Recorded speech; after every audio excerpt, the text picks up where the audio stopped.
perhaps the Valentina, because it still is a pretty good hero, and it's a hero that can also one-shot the Claude later on. If the Claude does not pick up the Rose Gold Meter or the Athena Shield, Valentina is a hero that can one-shot that hero. Then the Gourd, which... Or Novaria? Yep, that's also true, that Novaria. Because I kind of feel like if they don't have a hero that can dive... Oh, he got it. Oh, yeah, Spirit Root! No way! No way! He did it! The draft was the... From 0 to 100. Even the draft had to go down for that one, man. Congratulations, my man. Dude, shout outs to everyone getting in the skins. Sana all. Sana all. Actually, I do have every skin as well. All right, rich guy. It's just... Well, either ways, looking at the draft here, looking like Minotaur getting banned out by Onyx. So now it's on to AP Bren. Whether they want to ban out the EXP or the Roam, kind of feel like banning out that EXP is going to be a safer choice here. Yeah, definitely the safer choice, right? You want to take Boots out, but also same with Khalid. That's going to be the Khalid ban coming through. Maybe Terizla as well. Yep. Terizla Khalid would be solid to take away from Boots, but after that game on Paquito, do you want to respect that, right? That's my question. They can pick it up for them. Wait, no, first pick on red side. Yeah. So that is a viable ban actually to go for. Hero. This was the Benedetta. So, well, also the Terizla is a pretty good hero, but usually what you counter with the Arlott, against the Arlott, is the Terizla, right? You pick it up. It's a good hero to go up against the 1-1 in a way. So yeah, the Gourd, as we expected. And I think Onyx are willing to give the Valentina at the side. Oh, by the way, there is a chance for AP Brent to also pick up the Lapu Lapu once again. Okay. We've seen that it worked before because it's a, like I said, it's a great hero versus the Faramis. So I'm thinking for AP Brent, they might just ban out the Terizla for good measure. Yeah, I would say because again, the Paquito was strong, but Boots on the Terizla, we see that it's a comfort pick for him. And I kind of feel like, I don't have the numbers, but if Boots gets the Terizla, the percentage of Kyrie actually securing those turtles and lords significantly increase. Yep. There's a massive chance of a Hoot Hoot as well from Onyx. Ooh. Knowing that there's the Arlott and the Kai, that could be a 1-1. And 1-1. Yeah. Oh, they banned the Dyroth and the Khalid, so you're right. The Diggy could actually still come through for Onyx here. Yeah, but they might pick up the Boots hero first, though. Because they want to keep this Guinevere kind of flex. So what are the heroes that could be there for Boots? Maybe they steal the Edith, or the Lapu Lapu, actually. Again, a lot of EXPs are open. Yep. You could just go for Terizla, right? Yep. Terizla is like the safest. It's like one of those, like, just pick it up and then almost like you can autopilot. Because I'm guessing Boots has been playing this hero even in his sleep. Yeah. I'm sure. Like, oh, penalty Final zone. breath. Penalty zone, yeah. Yeah. He's a lot of XPs. I think XPs in M5 have just been that way, right? They can play Terizla in their sleep. It's the most common hero. They go for the hero that's not as common, but it's a Grok in the Roam, I am thinking now, right? Technically flex still. Yeah, but Technically. so far this tournament, have we actually seen a Grok XP? That's my question. I don't think so. We haven't. The pickups. For AP Brand, Lapu Lapu still is a prime option. There's also the option of the Edith, because Edith is naturally a good hero going up against this Faramis, where you spend that out. And then the Valentina, it's a valid choice as well for AP Brand, unless they want to go for Eve, which has been proven to be good against the Faramis. It is. Great against the Faramis. I mean, there's a reason why the Gore was banned out, right? Exactly. But they could also just go for the safest choice, Lilia. Yeah. Lilia is the safest choice. So now the clock is ticking down. A lot of good choices, and Lilia has been picked up, and Damas flap again. I mean, he's been waiting on this Damas, man. No reason not to pick it up. This might be the game-winning draft coming in from maybe Bren. The series-winning draft. Ford wins all. That's why it's banned. That's why it's banned. That's why it's banned, Naisu. With the Dyroth being banned out, what else is left for Onyx, for Boots to use going up against this Thams? There's still this Edith. It's just technically not a very bad hero, but at the same time, it provides you with the front line that you need. And then you can run down the enemies with it. Maybe they might even consider Uranus, actually. Oh. For that, they have the split push. For them to be able to have the split push, go Purify, and then you can stay in front of this Akai. Yep. Clock is ticking down. It looks like Onyx, they're going to pick up the Phobius. It's all part of the plan. It's all part of the plan. AB Brand 4-3. I mean, we talked about the Phobias the moment we saw the 1-1. That's right. Yeah, and then on top of it, the Arlet comes around, and then you think, okay, Phobius, if it's not picked, it's going to be banned. That's what you said in the first phase. It wasn't picked or banned, so it was picked up. We have Mr. Bomba again. Oh, there you go. And Mr. Basic as well. Mr. Basic and Mr. Bomba, the two Bs. Two Bs. We just need Beloyski to complete the BBB. All right, going into this game, Wolf, the Phobias, will it be a difference maker, or will Boots won't be able to do much with him? Difference maker when it comes to the team fights, 100%. My problem is, how does it fare against the Thams in the XP lane? I would assume that it's not that good. So there are many few heroes that actually win against the Thams in the laning stage. The golden road for this year is for the Sky Kings. 5 seconds till the The dream is still alive for them to complete it, but they gotta take down AP Bren. That is again in match point, where we're going into game number 6 to see whether it will end here or it will go all 7 games. At the start of the game, it's Kyrie who has a significant advantage on the Guinevere. This is the reason it's so heavily prioed in the draft. Baptiste and Ogwen, though, very aggressive start of the game. Actually clears it out very well. Kyrie has already rotated. This might be a miscalculation. Sans as well is here. Flicker out from Ogwen. Baptiste holding on to that orange buff. But in the end, will disengage. Yeah, interesting idea, because we know that the Phobius will not win against the Thams, but he gets level 2 now, so it's gonna quite an even matchup. And the reason why that happened is because Keyboy did the anti-glue treatment in M4. If you remember, they used the Grok to block the minions twice, so that the minions will be in favor of Boots. And that was a genius move coming out from Onyx. That's why they drafted this Grok earlier on. We gotta talk about Super Marco again.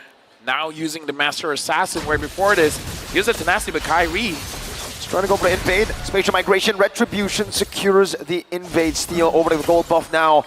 It seems like he should be able to find this for free unless, nope, Kyrie takes it. Yeah, looks like Flapteezy still again wants to go for that Corrosion Scythe early and maybe try to bully out Boots, because the Vovia is strong, but if the Vovias can't do much in lane, then it's not going to be that big of a problem. Kyrie again, always getting pressured by AP Bren. AP Bren has a thing for Kyrie. Yeah. They know. I mean, he is cute, but you know. Even the fans in the building, CW versus Super Marco 1v1 battle. Oh my goodness. Marco able to escape, regen pop by CW. Does this mean Marco has already used it? Oh, a diamond attempt! CW needs one, Super Marco gets away. My God, every little fight. Woo. I feel like after this game, they're going to be best friends, man. Yeah. They are. I mean, like, that Or kind maybe of... not, you know, I mean, like. I mean, dude, you bonded over a best of 7 like that? That's true. You gain respect, man. They have an even better or more special connection for sure. Flapteezy jumping forward. Violent Requiem locking few down. That's a lot of damage. Black Shoes as well with a heavy spin.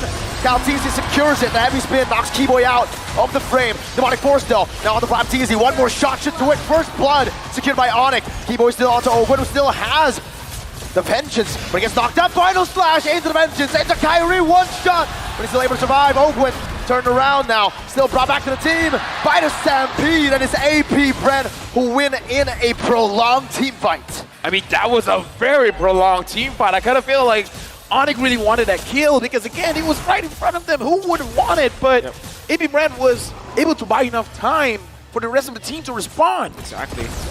The thing is, Onyx will manage to go for double lanes this time. That this is the effect of CW winning some of the early stages of the match, of this laning stage, allowed him to get even more gold for his team. And this is the main win condition of Onyx.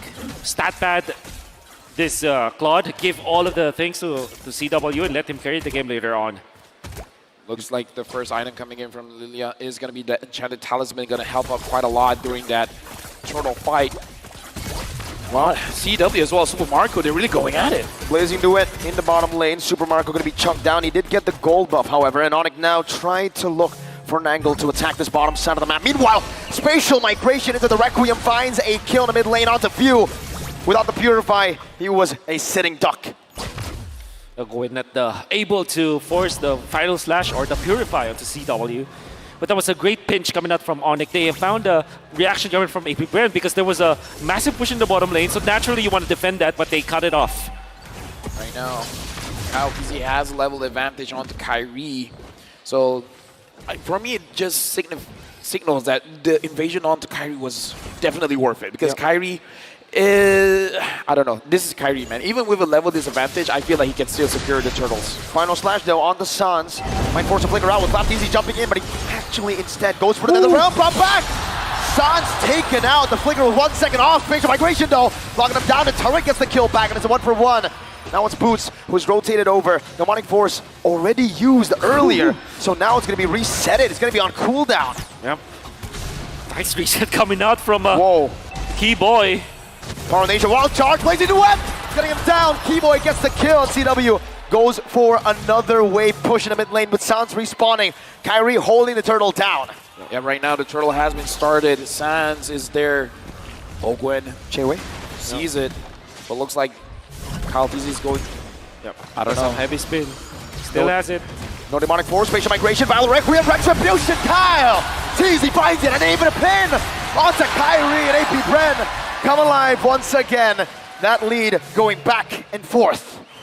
Absolutely. AP Bren taking advantage of what they have. They have the heavy spin versus the Guinevere. The Keyboy getting chunked down.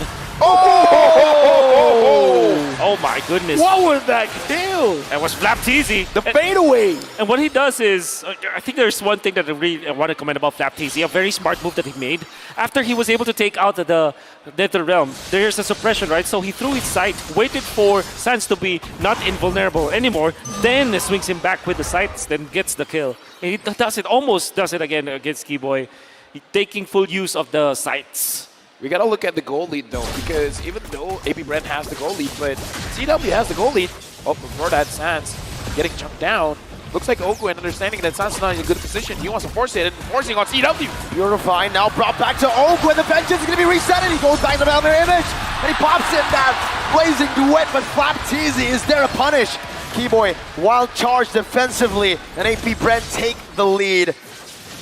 Significant lead, as they will be able to take out the turret up top. They get a kill onto CW, who we have been commending to be able to farm out the early stages of the game, but now it's stopped.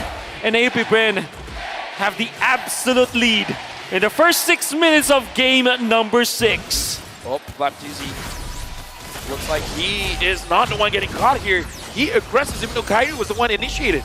Yeah, even Keyboy now opens it up. Super Marco getting the turret in the bottom lane. Ogwen poking Keyboy down, doing a good amount of damage. But right now, AP Bren, they're moving as a unit. Boots is moving around Sans to make sure that Sans is actually able to survive, actually able to farm up. Look at Marco. Super Marco is just pushing. He's alone in the bottom lane. It's a 4v5 for Onyx, but they're not actually going in just yet. They go for it. Spatial migration, Valor Requiem locking Ogwen down. That should be a kill. Kyrie picks it up. Meanwhile, the bottom lane, tier 2 should be taken down by Super Marco. Few still able to pop the glooms in. Demonic Force zoning Flapteasy away. Keyboy break taken very low. Flapteasy with a good pin down, but the Demonic Force is still on him. Few, Black Shoes, back away. That's Sans flickering forward. Kyrie finds the turtle. Meanwhile, Sans will fall. Flapteasy outplays him under the tier 1. I mean, he was greedy, man. Like, he really wanted it. And the thing is, he paid for it. Right now, Onyx, even though they won that tournament again. I don't know, man. I feel like losing that tier 2 is going to hurt Onyx 100%. in the long run. 100%. The only good thing that might have came out from that is the fact that they pushed the mid lane. And the fact that they pushed the mid lane means that they have access to better access to the mid lane. And obviously, somebody just can take care of this long lane anyways. That's the only good thing that came out of that. And of course, the goal that they had afterwards. And look at this is interesting. CW. J-Way.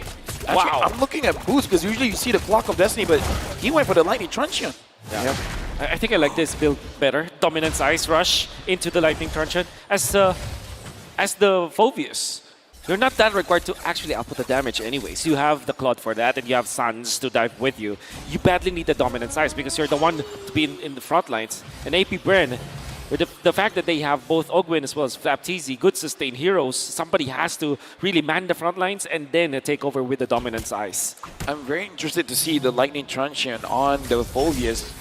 But before that, Kyle TZ finds Kyrie. It looks like they want him. Heavy spin, but the Valor Requiem cancels it out. Sans gonna be pinned down to the wall. Final slash used up another round. Gets Kyrie forward. Keyboy finds a wild charge. A few gets Kyrie down. CW, able to fight. Bench is still going to be popped in by Flapteasy as Boots jumps into the back line. Demonic Force from Boots! Crossbow attack though from Super Marco. Sans, Ghostbusters in. Super Marco is down. Ogwen jumping in. Another one from Boots! Flapteasy, one last member standing. And Ghostbusters to shut him down. Onyx won a big W there. They got a wipeout. An alpha of AP Bren finding a good jump onto Onyx, almost taking out Kyrie. Sans' ultimate was just pixel perfect. Oh, Sans. They're blitzing it here. They're blitzing it, Kyrie's already here. Kyle's bot, they are giving it away. They're giving it up. Onyx have taken the first lord of the game. Look at the live coming in from Indonesia. They're excited, man. Right now, Onyx having the lead here. But again, AP Bren, they have showed time and time again, they can fish out that mistake coming in from Onyx. And we've seen quite a few times with Boots. Let's talk about Boots. 2-0-5 here, Wolf. Yes. Was the last one to get into the fight around the Lord area. But his timing was perfect because now he is able to force out Super Marco. And big shout outs to Kibo with the flicker play, or the wall charge play, in fact, in the previous fight. That is what allowed Onyx to win that fight afterwards. Right now looking at the items as well, even though the big goal difference coming in from the Claude as well as the 1-1, but I feel like Super Marco can still dish out the damage. For Sans here, he's zoning everyone out. He's just like, I'm a Faramis, choo-choo, I'm gonna hit you. Choo-choo. Is that what Faramis, yeah. Is the noise, the sound?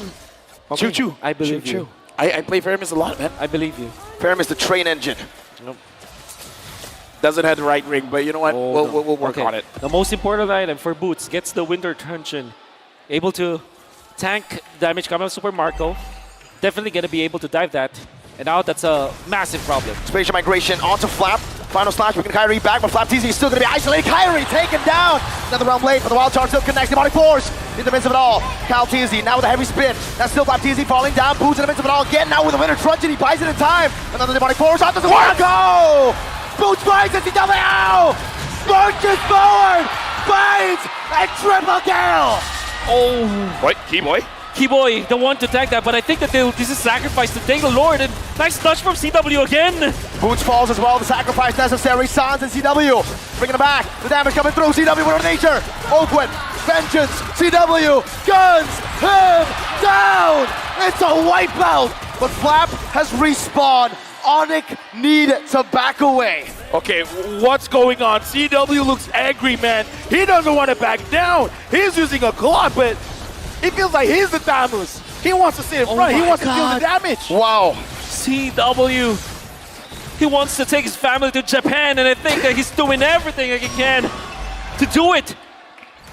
I cannot. It is indescribable the way that he held his ground and knew exactly who can kill him. And the fact that Boots already took out Super Marco with a wonderful Winter Truncheon play, that allowed CW to be unafraid of fighting under the base of AP Bren. Well, konnichiwa minasan. Onyx right now having a 5.6k goal lead. And CW again, 8-1-5. Very, very impressive here. It does look like Onyx now they have the mentality is that they want to get everything from AP Bren in terms of their skills. All of their survivability once is gone, CW is just going to go in and he's going to clean job. Now AP Bren, they're in a position where CW is a problem, but you can't ignore Boots and you can't ignore Sans. Kyrie has not been having a great game, but dude, everyone else around him is moving forward. Exactly. Even Keyboy with the wild charge usages, the way that he's tanking for his team. And then there's Boots, the proper timing all the time. No contest. They're waiting for 13-10. Yep, there you go. It's not going to spawn this wave. They'll have a bit more time to prep for it. 13-40. Yep. Whew. So now prepping the lane, CW has to be careful because I feel like AP Bren, that's the goal. It's like, yo. But I feel like Flap did it. Oakwood, you got to do it, man. Flap did it. You did. You can catch him. You got to find a slash. He's going to be the one that's like, you know, everything's on his shoulders now. Those gold meteor available for the 1-1. Whoa, whoa, whoa, whoa, whoa. Final slash. Oh, my God. Okay, Oakwood. I know what I said, but not like that. Not like that. Not like that. NLT. Not like that. All right, now the Lord is marching down mid. Kyrie's down bot. The top lane is coming in a little bit slower, but the mid as well as the bottom, they're going to crash together. In sync. Mid lane held down by the barrier. There you go, the three-way push that they built up. Top lane going to be taken down by CW right now, but Baptiste has dealt so much damage. But an Nature going to be popping in right now, so another realm gets used up. CW has the back away. Baptiste has used the Vengeance while charge. No initiation from Onyx. They'll be happy with a base turret. CW is too low for them to go for anything else. Great play coming out from Flap, forcing the Vengeance and finding CW, even forcing the Wind of Nature. That's going to be a massive resource that Onyx will not have, but they have to defend for more. Well, CW is top, but we got to think about Sans. He doesn't have the Net Realm anymore. Can Onyx give a force? Oh, that's a big mistake. Blazing the web from CW right now. The pullback from the Stampede. The demonic force to execute them in the back. Now it's going to be View dealing some damage, but that's a double kill. Oh! Super Marco punch across the whole tank. Galtene. That's Keyboy with a wild charge to take us to game 7. There is absolutely no way we can end the M5 World Championship without going all 7 games. Onyx and AP Bren, this isn't a best of 7. Now it's just a best of 1. And I wish this will go game 9, game 11. I wish to see these teams fight against each other time and time again, because every single play is just amazing. It's smart, it's amazing, it's mechanically skilled. I'm so entertained.